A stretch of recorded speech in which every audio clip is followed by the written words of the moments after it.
বাচ্চারা আমার এই ভিডিওটি দেখবা না, আর ভিডিওটি শেষ পর্যন্ত না দেখে কেউ বাজে মন্তব্য করবেন না। আজকালকার দিনে তো ছেলে মেয়েরা কিছুদিন রিলেশনের পরেই তাদের মাঝে ফিজিক্যালি রিলেশন তৈরি হয়। আচ্ছা, কোনো ছেলেকে আমরা বুকে হাত দিয়ে বলতে পারবো যে নির্জন একটা ঘরে রাতের বেলায় আমাদের পাশে সুন্দরী একটা মেয়ে থাকবে, আর আমরা তার দিকে কোন নজরে তাকাবো না, তার কোনো ক্ষতি করবো না? শুনতে খারাপ লাগলো, এটাই সত্য যে বর্তমানে সেক্স জিনিসটা আমাদের কাছে শারীরিক মজা হয়ে দাঁড়িয়েছে, আর আল্লাহর ভয় বলতে কোনো জিনিসই আমাদের ভিতরে নেই। এখন আপনারা হয়তো এটাই ভাবছেন যে টুপি পরে কেন আপনাদের এসব কথা বলছি আমি। হ্যাঁ, কারণ আছে। কারণ অনেকদিন আগে একটা গরিব ছেলে মসজিদের কোনায় বসে লেখাপড়া করতো। হঠাৎ একদিন রাতে একটা মেয়ে এসে ছেলেটিকে বলল, দেখেন বাইরে ডাকাতি হচ্ছে, আপনি কিছু সময়ের জন্য আমাকে থাকতে দেবেন, ডাকাত থেমে গেলেই আমি চলে যাব। তখন ছেলেটি মেয়েটিকে বলল, দেখেন আমি গরিব, তাই আমি এখানে লেখাপড়া করি, আপনার সাথে যদি কেউ আমাকে এখানে দেখে তাহলে আমাকে এখান থেকে তাড়িয়ে দেবে, আপনি প্লিজ এখান থেকে চলে যান। তখন মেয়েটি বলল, দেখেন আমি এখান থেকে বেরোলে এখন আমার ক্ষতি হতে পারে, আর আমি যদি এখানে থাকি তাহলে একদম আমি নিরাপদে থাকবো। এটা শুনে ছেলেটি মেয়েটিকে থাকতে দিল। তারপর যখন ডাকাতদের মারামারি থেমে গেল তখন ছেলে বলল, চলুন আপনাকে আমি এগিয়ে দিয়ে আসি। তখন মেয়েটি বলল, এত রাতে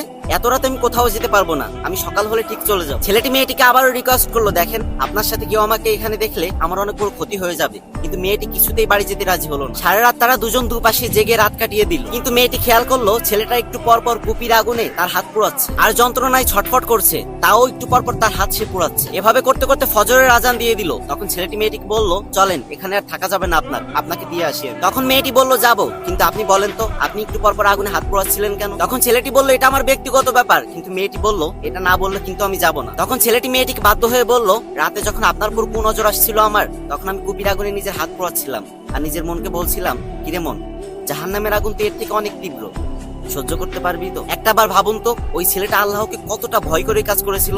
আর এটাও ভাবুন, যদি আমি ওই জায়গা থাকতাম তাহলে আমরা কি করতাম। এই গল্প বলার আমার কোনো উদ্দেশ্য নেই, নামাজ পড়ে বেরোলাম, তাই ভাবলাম আপনাদের সাথে একটা ইসলামিক ভিডিও শেয়ার করি। অনেকদিন ধরেই তো আপনারা বলতেছেন, ভাই ইসলামিক ভিডিও করো না কেন, তাই আপনাদের জন্য একটা ইসলামিক ভিডিও আনলাম। আর আমি ইসলাম সম্পর্কে অত একটা দক্ষ না, ভুল ত্রুটি হলে মাফ করে দিবেন।